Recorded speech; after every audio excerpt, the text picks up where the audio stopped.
नमस्कार दोस्तों, आज हम बात कर रहे हैं मैथमेटिक्स में एंगल्स।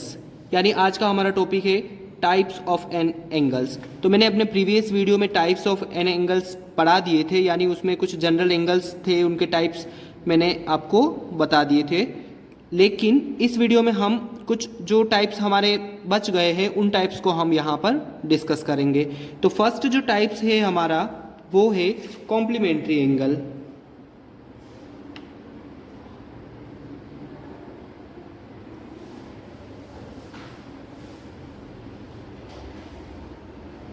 सेकेंड टाइप से सप्लीमेंट्री एंगल।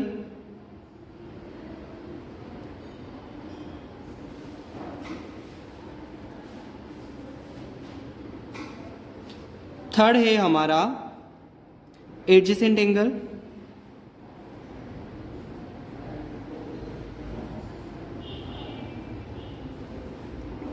फोर है वर्टिकली अपोजिट एंगल।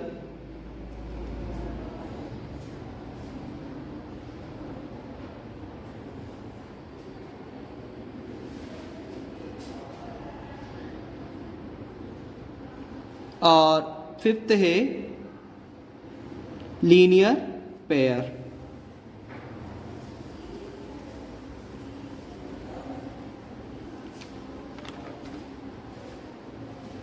तो ये फिफ्थ टाइप्स है इसके, complementary, supplementary, adjacent, vertically and linear pairs. इन एंगल्स को अब हम डिटेल से पढ़ेंगे। तो चलिए स्टार्ट करते हैं। फर्स्ट है हमारा कॉम्प्लीमेंट्री एंगल। कॉम्प्लीमेंट्री एंगल्स क्या होता है इसको समझते हैं। Two angles whose sum is 90 degree, यानी कोई भी दो एंगल है, अगर हम उनको ऐड करेंगे तो हमारे पास सम अगर 90 डिग्री आ रहा है तो हम उसे कॉम्प्लीमेंट्री एंगल कहेंगे। 90 degree it means right angle, ठीक है। And one is called the complement of the other. और जो एंगल है, ठीक है, उसको हम क्या कहेंगे, कॉम्प्लीमेंट ऑफ द अदर, ठीक है। उन एंगल्स को हम क्या कहेंगे, कॉम्प्लीमेंट ऑफ द अदर। तो कॉम्प्लीमेंट्री एंगल आपको इजीली समझ में आ गया होगा कि दो एंगल्स को अगर हम ऐड करेंगे तो 90 डिग्री सम आ जाता है, तो उसे हम कॉम्प्लीमेंट्री एंगल कहेंगे, ठीक है। और जैसे मान लो ये देखिए आप, एक एंगल 40 डिग्री का है, दूसरा एंगल 50 डिग्री का है। दोनों को अगर हमने प्लस किया तो हमारे पास कितना आ गया, 90 डिग्री आ गया, ठीक है। तो ये क्या होगा, ये जो दोनों एंगल है यहाँ पर 40 और 50, इनको हम कॉम्प्लीमेंट बोलेंगे, ठीक है। अब यहाँ पर मैंने एक डायग्राम भी बता रखा है कि यहाँ एक एंगल जो है वो 40 डिग्री का है, दूसरा एंगल जो है वो 50 डिग्री का है, ठीक है। तो 40 और 50 को हमने क्या करा है, ऐड करा है, तो 90 डिग्री आ रहा है। जैसे आप देखिए 40 डिग्री AOB, AOB, ये क्या है, 40 डिग्री है। उसके बाद सेकंड जो एंगल है हमारे पास BOC, ये कितना है, 50 डिग्री का है। तो 40 और 50 को वापस क्या करेंगे, अब हम ऐड करके देख लेते हैं अगर, तो हमारे पास 90 ही आता है, यानी ये क्या है, कॉम्प्लीमेंट्री एंगल है। Here AOB and BOC are called complementary angles. AOB is complement of BOC and BOC is complement of AOB, यानी ये एक दूसरे के क्या होते हैं, कॉम्प्लीमेंट होते हैं, इनको हम कॉम्प्लीमेंट बोलते हैं। जैसे BOC का कॉम्प्लीमेंट AOB है और AOB का कॉम्प्लीमेंट BOC है। तो कॉम्प्लीमेंट्री एंगल आपको समझ में आ गया होगा, सिर्फ क्या करना है, सम देखना है। नेक्स्ट है सप्लीमेंट्री एंगल। सप्लीमेंट्री एंगल से पहले हम उसके वर्किंग रूल को भी देख लेंगे, यानी कॉम्प्लीमेंट्री एंगल हम किस तरीके से निकालेंगे। जैसे मान लो हमारे पास एक एंगल दे रखा है 40 डिग्री का, और हमको पूछ ले कि ये जो एंगल है इनका सम क्या है, कॉम्प्लीमेंट्री एंगल है, यानी 90 डिग्री है। तो हमको दूसरा एंगल अगर पूछ ले तो हम क्या करेंगे, 90 माइनस 40 कर देंगे, तो दूसरा एंगल भी इसमें आ जाएगा। तो वर्किंग रूल हमें क्या कहता है, to find the complementary angle of a given angles subtract the measure of an angle from 90 degree. यानी एक एंगल दे रखा है और दूसरा हमसे पूछा है, तो हम क्या करेंगे, 90 में से उस एंगल को सब्ट्रैक्ट कर देंगे, तो हमारा कॉम्प्लीमेंट्री एंगल आ जाएगा। अब है हमारा supplementary angle. Two angle whose sum is 180 degree, यानी दो एंगल ऐसे हैं जिनको अगर हम ऐड करेंगे तो हमको सम मिलेगा 180 डिग्री, तो उसे हम क्या बोलेंगे, सप्लीमेंट्री एंगल बोलेंगे। और 180 it means straight angle and one is called the supplement of the other. और जैसे एक एंगल हमारे पास दे रखा है और दूसरा एंगल हमको अगर निकालने के लिए कहे तो भी हम निकाल सकते हैं। और इसमें और क्या बताया हुआ है कि सप्लीमेंट भी बोलते हैं, यानी जैसे एक एंगल हमारे पास 50 है तो दूसरा उसका क्या हो जाएगा, सप्लीमेंट हो जाएगा। जैसे POR का सप्लीमेंट RQS, इस तरीके से उनको सप्लीमेंट भी हम बोलते हैं। अब आप देखिए सप्लीमेंट्री एंगल हम किस तरीके से समझते हैं। जैसे आप हमारे पास एक एंगल है 50 का, दूसरा हमारे पास है 130 का। अब इन दोनों को हम क्या कर लेंगे, ऐड कर लेंगे, ठीक है। ये है PQRS, तो PQR हमारे पास है 50, PQR और RQS, तो 50 प्लस 130 180 हो रहा है, यानी ये क्या है, सप्लीमेंट्री एंगल्स है। यहाँ पर वापस वही लैंग्वेज बता रखी है, supplement of RQS and RQS is supplement of PQR, यानी PQR का सप्लीमेंट तो RQS है और RQS का सप्लीमेंट PQR है। इनको हम सप्लीमेंट बोलते हैं। वर्किंग रूल देखिए अब आप, to find the supplementary angle of a given angles, यानी हमें कोई सप्लीमेंट्री एंगल फाइंड करना है तो हम क्या कर लेंगे, 180 में से उसको सब्ट्रैक्ट कर लेंगे जो हमारे पास एंगल दे रखा है, और दूसरा हमें अगर फाइंड करना है तो हम 180 में से सब्ट्रैक्ट कर लेंगे, तो सप्लीमेंट्री एंगल इजीली फाइंड हो सकता है। नेक्स्ट है एडजेसेंट एंगल। एडजेसेंट क्या होता है, two non overlapping angles are said to be adjacent angles, यानी दो ऐसे एंगल्स है जो ओवरलैप नहीं कर रहे हैं, ठीक है वो, और लेकिन उसके लिए ज़रूरी क्या होना चाहिए, अ कॉमन वर्टेक्स, यानी एक कॉमन वर्टेक्स होना चाहिए, कोना जिसे हम बोलते हैं। ये हो गया कॉमन वर्टेक्स O। दो एंगल चाहिए ना हमको, एक एंगल ये, एक एंगल ये, अ कॉमन आर्म, और उसमें एक कॉमन आर्म भी चाहिए, तो ये एक कॉमन आर्म है OA, कॉमन आर्म हो गई, और दोनों साइड उसके अपोजिट साइड दो एंगल बन रहे हैं, तो इन एंगल्स को हम क्या बोलेंगे, एडजेसेंट एंगल्स बोलेंगे।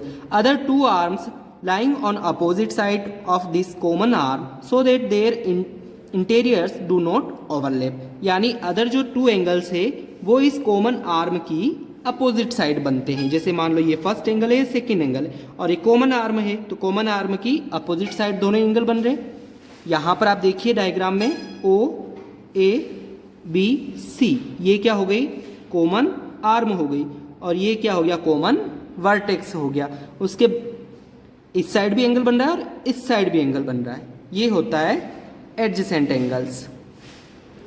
इन the above given figure AOB and BOC are non overlapping have OB को क्या कर रहे हैं, वो ओवरलैप नहीं कर रहे हैं एज द कॉमन आर्म, और OB किसकी तरह है, कॉमन आर्म की तरह है, और O क्या है यहाँ पर, O जो है वो कॉमन वर्टेक्स है, यानी जो इस डायग्राम में मैंने समझाया वही यहाँ पर लैंग्वेज दे रखी है।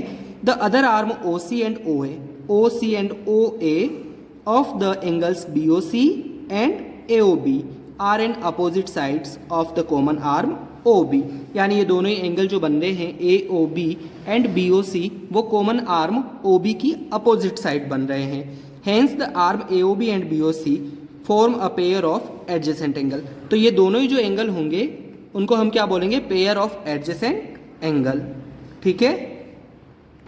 नेक्स्ट हमारे पास है वर्टिकली अपोजिट एंगल। अब वर्टिकली अपोजिट एंगल्स कैसे हम डिफाइन करेंगे, two angle formed by two intersecting lines having no common arm are called vertically opposite angles, यानी दो कोई भी हमारे पास लाइन या लाइन सेगमेंट्स दे रखी है, ठीक है, जैसे एक दे रखी है ये, दूसरी दे रखी है ये, यानी ये क्या कर रही है, किसी पॉइंट पर इंटरसेक्ट कर रही है, ठीक है। तो इसकी इंटरसेक्ट करेगी तो ये क्या करेगी, एंगल बनाएगी, एक एंगल ये बना, एक एंगल ये बना, एक एंगल ये बना, एक एंगल ये बना, यानी दो लाइनें अगर इंटरसेक्ट करी तो टोटल कितने एंगल बन जाएंगे, 4 एंगल बन जाएंगे, ठीक है। और इनका कोई भी कॉमन, नो कॉमन आर्म, यानी इनका कोई भी कॉमन आर्म नहीं होता है, यानी इनके बीच में कोई भी कॉमन आर्म नहीं होते हैं। तो अब इनको हम वर्टिकली अपोजिट एंगल किस तरीके से कहेंगे, आप देखिए in the above given figure two line A B and C D intersect each other at a point O, यानी इस ओ पॉइंट पर इंटरसेक्ट कर रही है वो। उसके बाद they form 4 angles A O C and C O B. अब ये क्या बना रही है, 4 एंगल बना रही है, A O C, C O B, B O D and A O D, in which A O C and B O D are vertically opposite angles, यानी A O C and A B O D, यानी एक angle ये और एक angle ये, इसको first लिखा है, इसको सेकंड लिखा है, तो ये दोनों ही क्या है, वर्टिकली अपोजिट एंगल होंगे। सिमिलरली ए ओ डी ये वाला angle and C O B ये वाला एंगल, यानी 3 और 4 भी क्या है, इसके वर्टिकली अपोजिट एंगल्स होंगे। When two line intersect, then vertically opposite angles are always equal, यानी दो लाइन अगर इंटरसेक्ट कर रही है तो उनसे जो वर्टिकली अपोजिट एंगल्स बनेंगे वो हमेशा क्या होंगे, इक्वल होंगे। ये चीज़ आपको ध्यान रखनी है कि अगर वर्टिकली कोई भी दो लाइनें इंटरसेक्ट कर रही है, जैसे ये देखिए आप दो लाइनें इंटरसेक्ट कर रही है तो 1 2 के इक्वल है और 3 किसके इक्वल है, 4 के इक्वल है। ठीक है, नेक्स्ट देखते हैं linear pair. Two adjacent angles are said to form a linear pair if their sum is 180 degree, यानी कोई भी दो एडजेसेंट एंगल है, अगर उन दोनों का सम जो है अगर 180 डिग्री आ जाता है तो उसे हम क्या कहेंगे, लीनियर पेयर कहेंगे। This are the pair of angles in geometry. अब यहाँ पर मैंने एक डायग्राम भी यहाँ पर बता रखा है, ओ बी ए सी। ठीक है, मान लीजिए ये कितना है, बी ओ सी, मान लीजिए कि ये 50 डिग्री है, तो ये कितना होना चाहिए, 180 में से 50 हम लेस करेंगे तो हमारे पास ये वाला एंगल भी आ जाएगा। तो इस तरीके से हम लीनियर पेयर के एंगल्स भी निकाल सकते हैं। तो ये थे एंगल्स के टाइप्स। उम्मीद है आपको वीडियो अच्छा लगा होगा। Thank you.